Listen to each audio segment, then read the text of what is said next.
तो 3 अक्टूबर से नवरात्र प्रारंभ हो रहे हैं और 12 को इनकी समाप्ति। इस बार एक नवरात्र अधिक है, एक तिथि इसमें बढ़ गई है, तृतीय तिथि 2 दिन है, इसलिए नौमी जे 12 तारीख को होगी।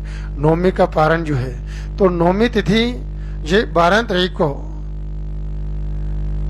जी 11 बजे तक रहे, 10 मिनट कम 11 बजे तक रहेगी।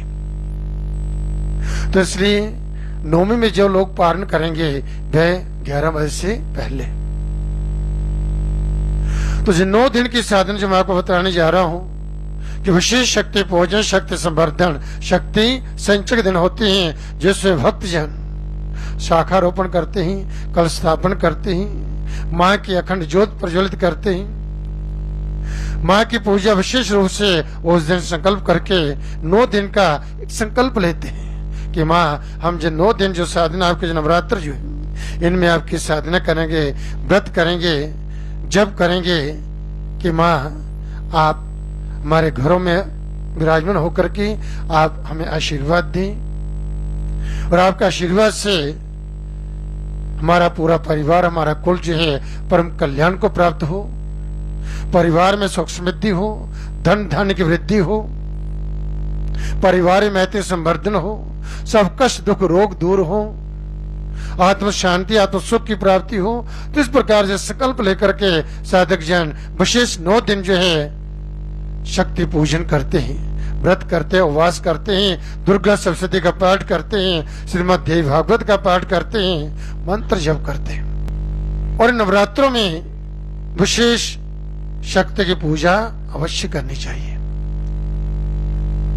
कहते हैं कि 9 दिन की जो साधना जो होती है, जो 6 महीने तक किसी प्रकार की कोई जीवन में विघ्न बाधा नहीं आती। फिर आगे फिर नवरात्र आते हैं, फिर साधक जो है भगवती की उपासना करते हैं और इस प्रकार माँ का आशीर्वाद प्राप्त करते हैं और उसकी जीवन यात्रा सुख बनी रहती है, उसके संकल्प जो है परिपूर्ण होते हैं।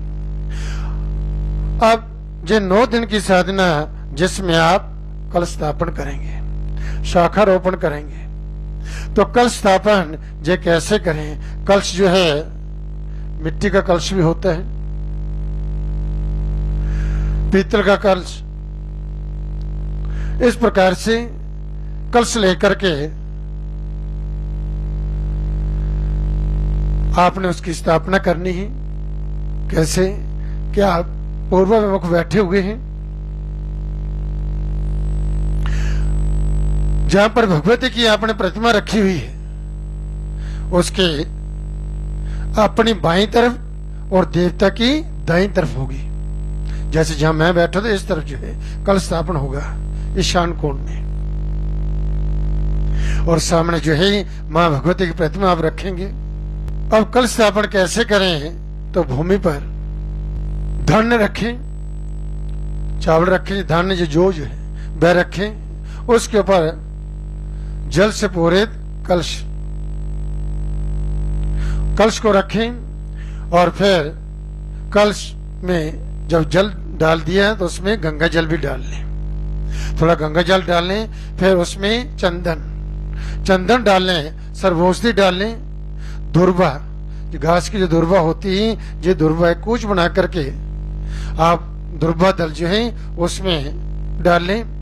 5 पल्लव उपलब्ध ना हो तो आम के पत्ते उसमें डाल लें, फिर कुशा। सप्तमृत्तिका 7 स्थान की मिट्टी, जैसे 7 स्थान की मिट्टी प्राप्त नहीं होती है तो तुलसी की मिट्टी उसमें डालें, सुपारी डालें, पंचरत्न, फिर द्रव्य कोई एक सिक्का जो है वह उसमें डालें, वस्त्र, लाल वस्त्र जो मोली जो है उससे उसके गले में बांधें और पूर्ण पात्र, फिर उसके और पूर्ण पात्र 1 कटोरी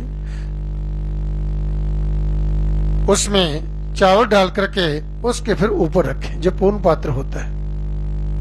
फिर उसके ऊपर नारियल, हरा नारियल जो है जो मां को भेंट चढ़ाते हैं आप, वह हरा नारियल जटा सहित उसके ऊपर स्थापित करें। अब जहां पर जो नारियल कैसे रखें, तो नारियल के लिए आप विशेष ध्यान दें कि नारियल कैसे उसके ऊपर रखना चाहिए।